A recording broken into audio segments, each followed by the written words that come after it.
Welcome back to Vicky Lawdition. Under international law, the next topic is nature of international law. To explain nature of international law, various jurists are proposed their views. What is the its nature? Some are says that international law is a true law. Some are says that it's not a true law. Whether it is true law or not, according to them, let I am going to explain that particular distinguish. So that is nothing but the nature of nature of international law is divided into means classified into two categories. So one is some of the jurists says that international law is not a true law. Some are says that it is a true law. So who are saying international law is not true law? So according to John Austin, Holland, Bentham and Brown, all these are supported that international law is not a true law. But modern jurists are saying that it is a true law. So why they are supporting this is not a, on which basis they are saying it is not a true law, and on which basis this is they are saying it's a true law. Let us discuss briefly. In general, when a rule becomes law, a rule to become a law, it should be enacted by the legislative, and should be implemented by executive and interpreted by judiciary. So according to some jurists, they are saying that under international law, if you observe first point, international law is not enacted by a sovereign legislative authority.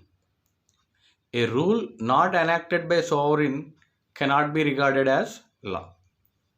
Next, there is no common supreme executive court in the world. So there is no common executive authority throughout the world, which means there is no physical binding of international law. Next, third one, there is no potent judiciary under international law. Next, provisions of international treaties are not strictly observed. Means even states are participating in the international treaties, they are ratifying the treaties, but the observation and implementation monitoring is not there. So according to these jurists, they are saying that international law is regarded as a rule of morality without binding force. Based on the above view, mentioned jurists means John Austin, Holland, Bentham and J. Brown all are considered that international law is not a law in true sense. They are saying that it is treated as a quasi law.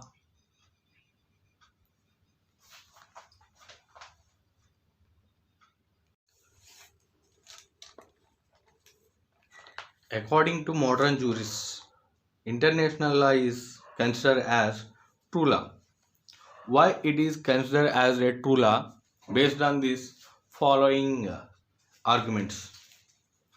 In that, first one, international law is constantly recognized as law in practice, which means many the states are continuously following that particular rules of international law in their practices.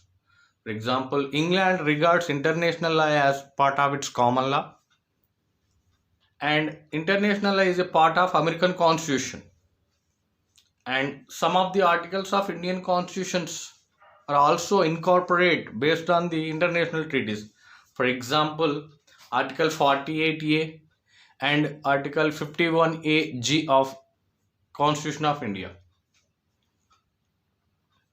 International law, under international law, customary principles are replaced by treaties and conventions. Means, so many of the states which are accepted customary principles as a law, so they make it based on that rules, that customary principles.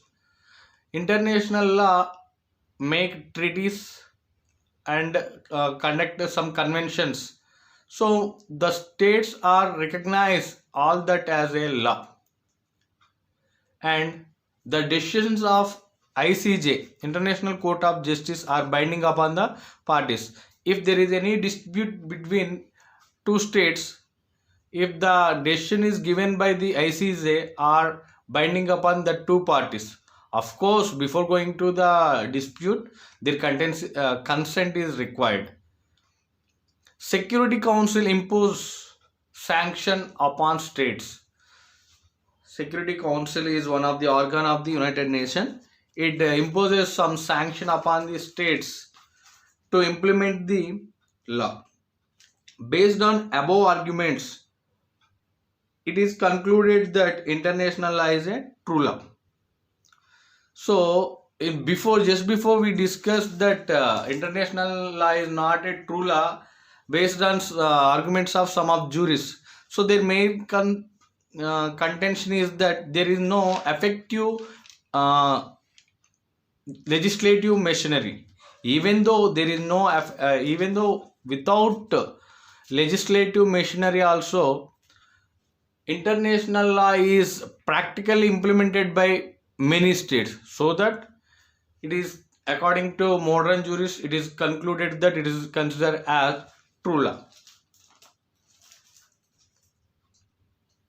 The conclusion of nature of international law is that, so it is considered either not true law or true law.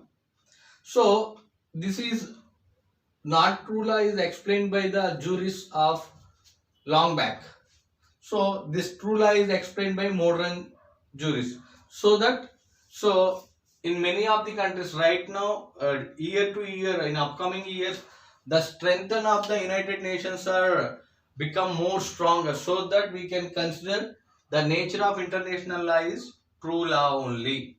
But in exam point of view, we have to mention why it is not true law and why it is true law. Both are we have to mention in examination. But for understanding purpose, we need to conclude that international law is considered as a true law.